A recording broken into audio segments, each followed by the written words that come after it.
Goed, ons gaan aan. Die pa vat die seun, hom hels, hom soen, hom druk, hom bekleed hom, en hy vat hom huis toe.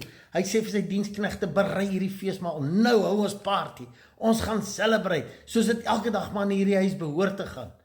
Maar dit bring ons by die ander seun, die ouer seun, wat eintlik maar die kerk, die gelowiges, die godsdienstiges, wat nie hulle identiteit verstaan nie. Wat dit verteenwoordig. Wat doen hy? Hy is amper soos 'n kind wat 'n tantrum gooi. Hy wil nie by die feesmaal wees nie. Hy sit daar buite en hy's kwaad vir sy pa.